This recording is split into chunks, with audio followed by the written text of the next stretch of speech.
Assalamualaikum warahmatullahi wabarakatuh. Selamat siang. Perkenalkan, saya Handar Subhandi Bahtiar, salah satu peserta Latsar tahun 2022.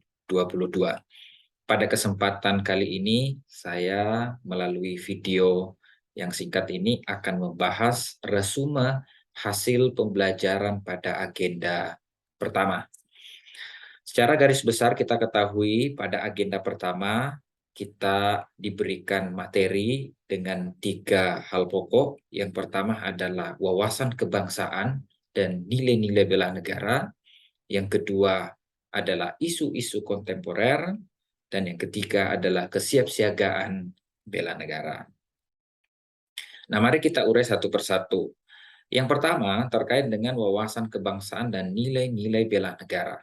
Secara garis besar, kita ketahui bahwa wawasan kebangsaan adalah cara pandang bangsa Indonesia untuk menjalankan kehidupan berbangsa dan bernegaranya, yang dilandasi oleh Pancasila dan Undang-Undang Dasar dan serangkaian kehidupan dan landasan-landasan pikir yang lahir dari kehidupan bermasyarakat, berbangsa, dan bernegara di Indonesia.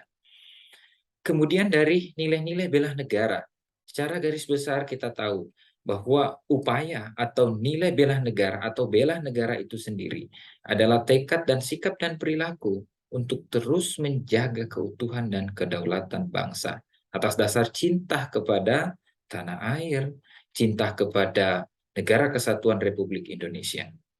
Nah, teman-teman juga bisa ketahui bahwa apa penting dari wawasan kebangsaan dan nilai-nilai bela negara itu bagi seorang ASN.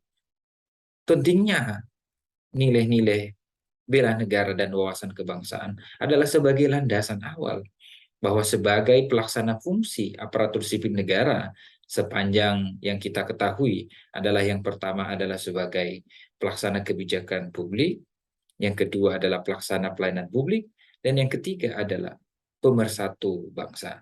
Oleh karena itu, sangat penting bagi seorang calon ASN atau seorang aparatur sipil negara memahami secara mendalam daripada wawasan kebangsaan dan nilai-nilai bela negara itu sendiri.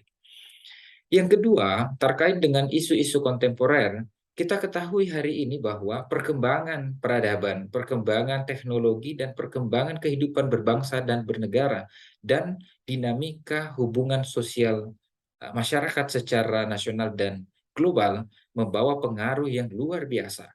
Sehingga sebagai aparatur sipil negara harus mampu mengidentifikasi isu-isu yang beredar di tengah masyarakat, isu-isu krusial yang menjadi hal-hal yang penting untuk menjadi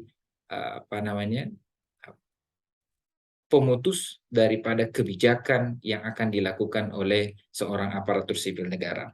Misalnya ada isu-isu terorisme, isu-isu korupsi, ya, isu penyalahgunaan media sosial, dan seterusnya, yang dapat mengancam keutuhan dan kelangsungan kehidupan berbangsa dan bernegara. Oleh karena itu, dengan adanya objek isu-isu krusial ini, seorang aparatur sipil negara harus mampu mengidentifikasi sampai kepada menyelesaikan permasalahan-permasalahan terkait dengan isu-isu krusial yang timbul di tengah masyarakat, dan juga mampu memberikan alternatif-alternatif penyelesaian terhadap permasalahan-permasalahan dari isu-isu krusial itu.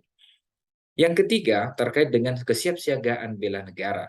Kesiapsiagaan bela negara kita ketahui bahwa wujud dari kemampuan awal bela negara. Nah, sebagai seorang ASN, kemampuan kesiapsiagaan bela negara itu bukan hanya ditunjukkan dari fisik, namun juga secara mental dan sosial. Harus mampu mengetahui dan harus siap dengan kondisi perubahan yang ada. Sehingga ketika terjadi hal-hal yang dapat mengancam keutuhan dan kedaulatan bangsa dan negara, seorang ASN mampu dan siap di dalam konsep segala macam gangguan, segala macam halangan, dia sudah siap secara fisik, mental maupun sosial untuk menghadapi tantangan-tantangan dalam kehidupan berbangsa dan bernegara. Oleh karena itu, sebagai penutup dari video ini dan sebagai pembelajaran yang dapat ditarik dan dapat diambil dari modul, saya ulang, dari pembelajaran pada agenda pertama adalah landasan-landasan awal seorang aparatur sipil negara sebelum bertugas dan pada saat bertugas demi untuk kepentingan bangsa dan negara. Terima kasih. Sekian video saya. Wassalamualaikum warahmatullahi wabarakatuh.